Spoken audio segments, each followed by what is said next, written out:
Hey, Joe, what are you doing? I'm reading. Yeah, but I mean, maybe you took it too literally, but this is our read this series. It's not you read this on the series. So we're recommending books, not reading books in front of people. You don't think that's exciting for people to just watch me reading? Listen, I don't. This is the 21st century. People are well educated. You never know. There might be a hack out there. But if you insist, I'll put my book down, which is not a recommendation this month, but definitely inspired by the fact that we are going to feature some incredible authors who feature some great leaders. And this is the Schoolhouse 302's Read This, where we bring you incredible books for you to read to lead better and grow faster. Remember the formula. If you're like, I am too busy, it's 10 pages a day, average 20 minutes of time, you'll read a book a month. So that's a staple. Okay. And that is something that we believe that you can do. But let's get right into it. I've delayed enough with me being unable to put this one down. TJ, why don't you tell our audience about our first book? All right, Joe, thanks for that. And thanks for putting your book down for just a minute here. I know you're trying to get your 10 pages in, but we need to recommend books to our leaders who want to grow faster and lead better. Our first book is awesome book. It's out in its second edition from Goodwin, Leading Schools in Disruptive Times, How to Survive Hyper Change.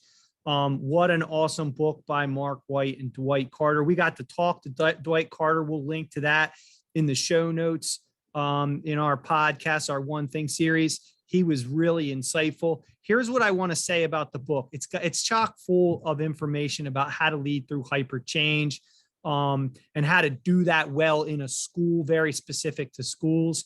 But what I like about something that Dwight and Mark bring up in the book is that safety in schools is no longer just about physical safety and active shooter training. It is that, but it's a lot about psychological safety. And I think going into this school year, students need to feel welcomed. They need to feel heard. They need to feel that they're known and that they're part of the community. We always talk about those building blocks, Joe, that they have good friends, that they have good teachers, and that they feel connected to the school in some way outside of academics. And I think Leading Schools in Disruptive Times addresses that, and they do it well among a whole host of other topics for leading and hyper change. You got to pick it up.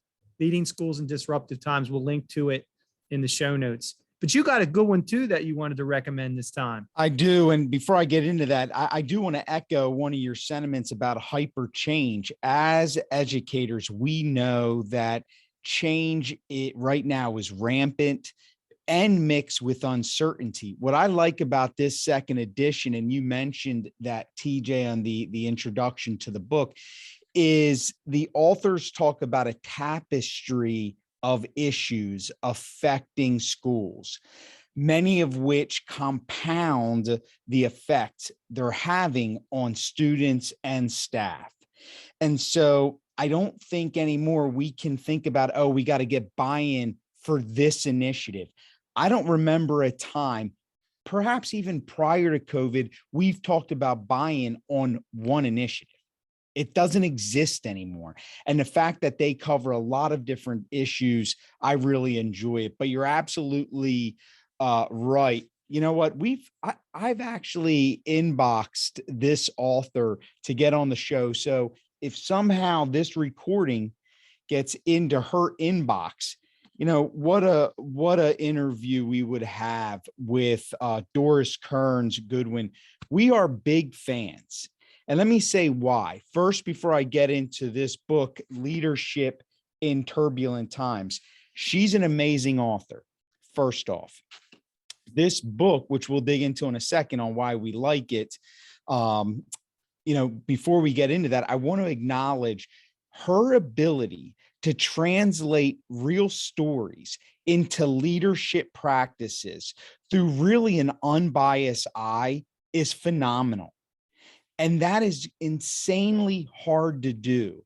Very often, we just don't recognize, a person who's living or deceased, and we feature them, being able to translate their story into leadership principles. But here's why I love this book. She goes through 4 different leaders, 4 different amazing presidents in their own right, which she qualifies throughout.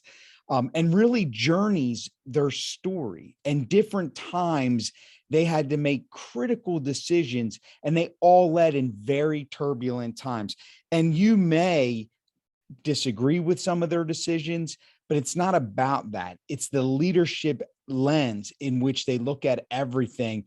And one profound part of this, I had the privilege of leading a book study on this, TJ, in my district a couple years ago. I believe the stories about Lincoln that are featured in here, the deep depression he went in, really the obstacles many of them faced. We don't really see that side of the hero, right? We don't see that side of leadership when you're alone, when things are a little desperate. But it's comforting when somebody can write that well. Doris Kearns Goodwin does that. She's inspired even movies like On Lincoln, the Spielberg film. Phenomenal. Check it out. Leadership in Turbulent Times. You know what, Joe? I'm going to leave that as a tip, one that we have offered before, but because we're leading in such disruptive times, you can't lead alone. And so if you're going to read a book, pick a group, pick a friend, call us up. We love reading with people. We'll read with you. Read and learn together. And that's a tip for being able to cover more material and go deeper. So read with a friend. That's our Read This series at the Schoolhouse 302, Leadership in Disruptive Times, Leading in Turbulent Times. That's what we're all doing now. We hope you got something from this. As always, we appreciate a like, a follow, a share, and you can find us at the schoolhouse302.com. We hope to see you there, and we will see you next time for our next Read This series.